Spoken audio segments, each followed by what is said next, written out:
Yan, magandang araw mga kapatid, Noxky Vlog. Andito pa rin tayo sa B8 Racer or SYM Tuktukan, Giginto, Bulacan. Para dito naman sa isa pang nilabas ng Euromotor, itong Peak 110 na semi-automatic. So napakaganda nito pang service dahil 110cc at napakatipid sa gasolina. So iikutan natin at aalamin din natin yung cash price and installment dito sa branch na to.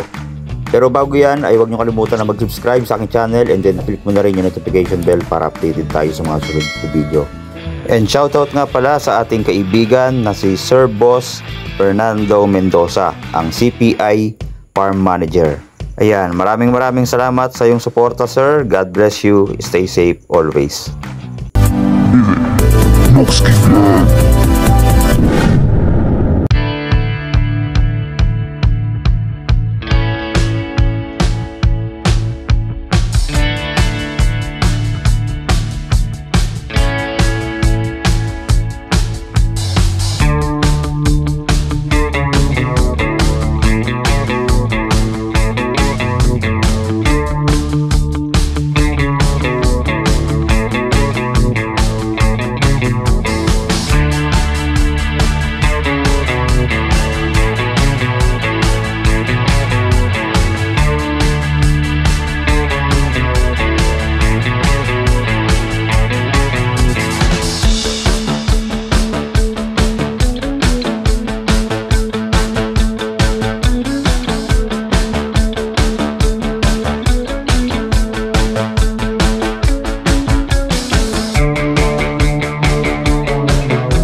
So ito naman yung Peak 110 ng Euromotor.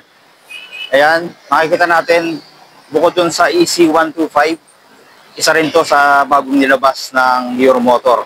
Itong Peak 110 at ito ay semi-automatic. So di-cambio siya pero wala siyang clutch, no?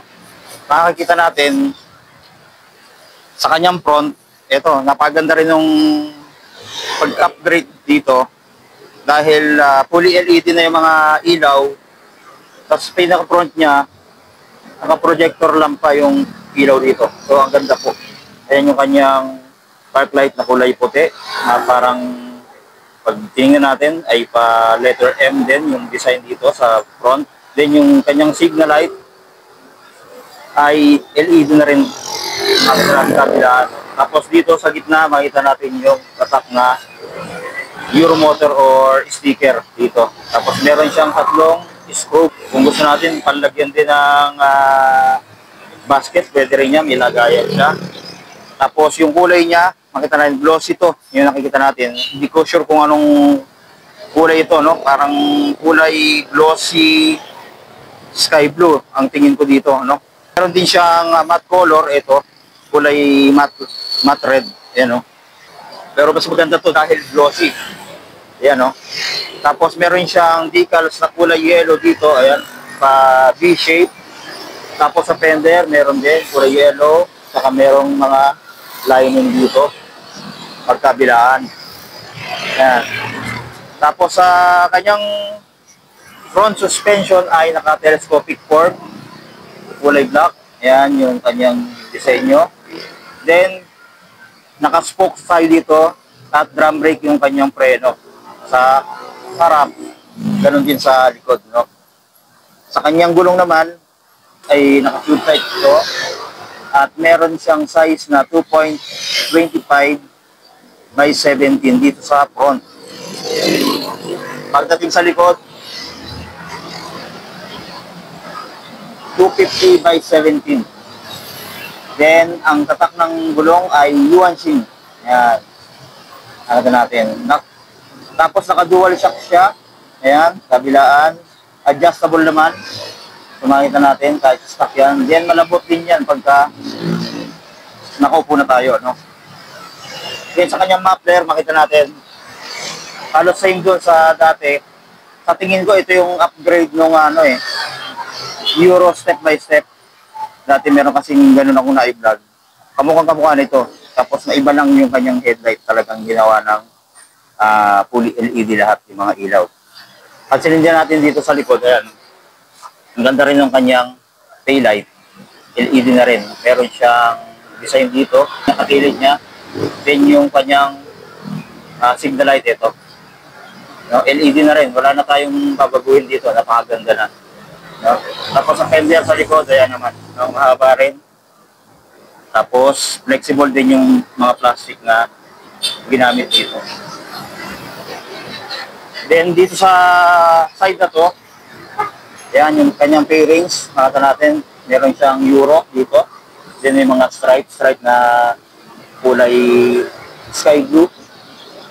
Pati dito, meron siya nakalagay na decals. Ito yung Peak 110. Ayan. Ang ganda ng design niya. Parang siyang, kaya pala Peak, no? Dahil yung pinakataas ng bundok. Ayan yung Peak, yung mountain. Then, may susian siya dito para sa upuan. No? Ayan, makikita natin. So, tingnan natin yung kanya upuan. So, upuan niya. So, halos same dun sa isang klase nila, no? Ganun din kalambot. Pati yung tone ng kanyang upuan ay magaspang. Pero malambot yung foam niya. Hanggang dito sa OBR. Tapos sa kanyang compartment, ito lang. Nakita natin, napakaliit lang ng compartment, no? Halos papeles na lang ng motor may ilalagay mo dyan, saka mga bimpo. Tapos sa kanyang tank, ayan. So medyo may kalakihan din. No? Sa tingin ko mga nasa 3.8 liters yung kanyang fuel capacity. So okay na rin yun mga kapatid sa ganitong CC. Tapos sa grab bar niya ito. So sa tingin ko plastic to, no? Yung kanyang grab bar dito na kulay black. Then punta tayo dito sa kanyang panel. Ito. Panel gauge ay naka-analog. Yan. Pero kompleto yung kanyang information dito. Ayan yung kanyang speedometer, odometer. Meron siyang fuel gauge. Ayan. Then yung neutral sa headlight, signal light, kabilaan. Then yung gear indicator, meron din siya. Ayan. Kasama to, gear indicator pala to. 1, 2, 3, 4. Bali, 4 speed po itong kanyang shifting. Tapos meron siyang logo ng Euromotor dito, no? Tapos sa kanya mga switch, ito meron siyang high and low, busina. Then yung turn signal light switch. So nagkabaliktad.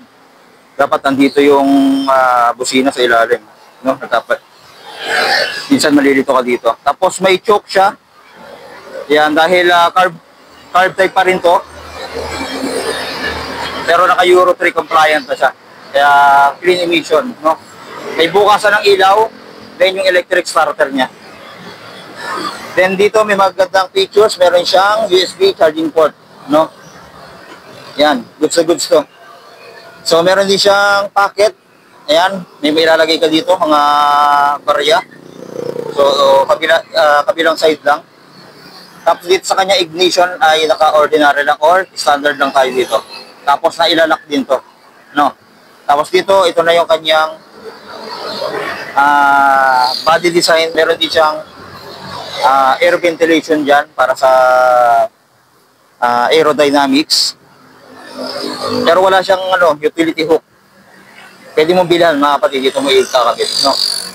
Ayan. Tapos, ito sa kanyang shifter. Ayan o, ang ganda. Yun sa likod niya, meron ng goma. Yun o, makapit na sapato. Yun yung maganda dito.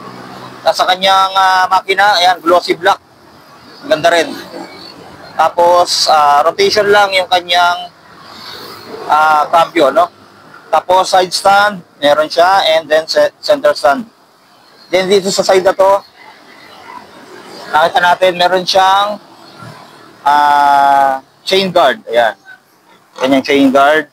Tapos ito yung sa angkasan, meron siyang goma na makapal. So, goods na goods to, makapit sa paato, no? Tapos naka high speed na rin to. Maliit na yung kanyang sprocket.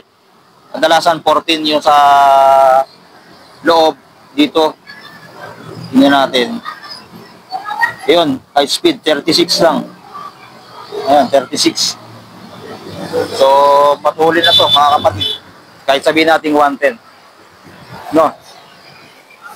So, ayan, sa mga naghahanap ng ganitong pang-service, napakamura po nito. Ayan, pakita ko yung kanyang price. Kanyang cash price, ito. Fit 110, 39,900. Then may down payment siya na 3,500. Tapos 6 months, 7,755. 12 months, 4,322. 3,178, 18 months. 24 months, 2,606. 30 months, 2,262. And then 36 months, 2,033. May rebate pa na 300. Yan o. Bali, magiging ano na lang to. Magiging 1,700 na lang yung monthly mo. So, napakamura na. Yung motor na to, no? Meron ka ng 110cc na upgradable na. Lahat ay LED, ang mga ilaw. Tapos, hindi ka na rin malulugi sa kanyang fuel consumption kasi pag ganitong cc, napakatipid po niyan, no? Halos nasa 60 km per liter ang abutin nito. Tapos meron siyang previous na helmet, tools, 3 years LTO registration na ngayon, no? Yan. Tapos TPL insurance. Available to dito sa kanilang branch dito sa B8 Racer Tuktukan or Consuerte Motors. Ito, makikita na nyo. Yan. Yung address, 0028 MacArthur Highway, Tuktukan, Giginto, Bulacan. Yan. Along the highway lang dito sa MacArthur Highway, pagpuntang, ito, diretso ng Giginto to Malolos. Yan, pag ganyan.